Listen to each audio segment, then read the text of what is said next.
So you were on Naked and Afraid, but you've been dating your boyfriend for 5 years? Yep. And we were... Were you married at the time you were on the show, or not yet? We were engaged. Engaged. Did he have any issues with you, like, okay, I'm going to go on the show, I'm going to be nude in front of cameras and on TV and in front of another man or the film crew? Was there any conflict there in the relationship? No, we were already fans of the show, so he understands that the premise is not sexual in any way. It would be the same as me going into my medical field and looking at somebody's naked body. There's just a level of professionalism. He actually canceled our elopement and said that I was going. Wait, hang on, back up.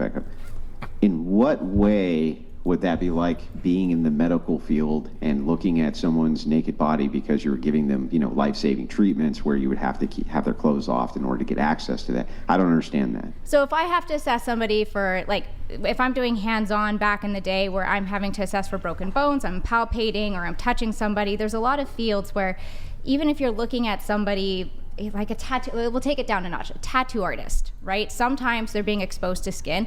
It is not sexual because it is a profession that has nothing to do with that niche.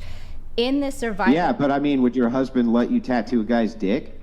I personally wouldn't do that, but... Well, right, that's the point then. It's a bad analogy, right? If you say a tattoo artist has to, look at the nether regions of people because that's part of their profession, I'm sure your husband would not let you tattoo a woman's name on a guy's penis, right? Well, okay. I understand the way you're trying to take this, and I appreciate that, because this is a good conversation for the sake of the show. A lot of people don't know what the survival community is. This is going back to National Geographic, pure primitive survival. Now, if we can make clothes, if we can do any of that, that's what we're going to try to do.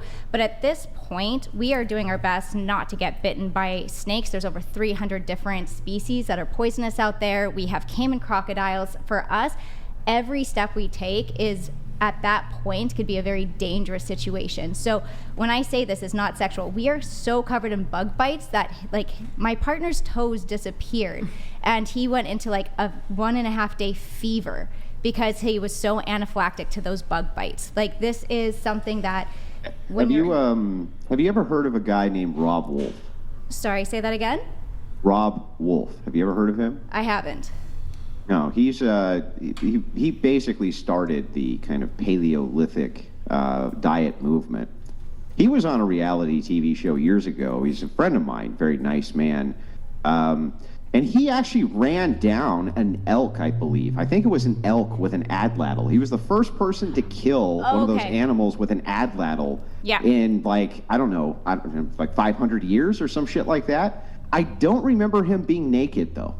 Yeah, that's because he's not going back to the most vulnerable mental game there is. That's hunting. So Matt Graham is another famous primitive survivalist, and he will be naked until he gets a loincloth from the animals he hunts with an atlatl, which, ladies, that's a special spear device with an extension on it.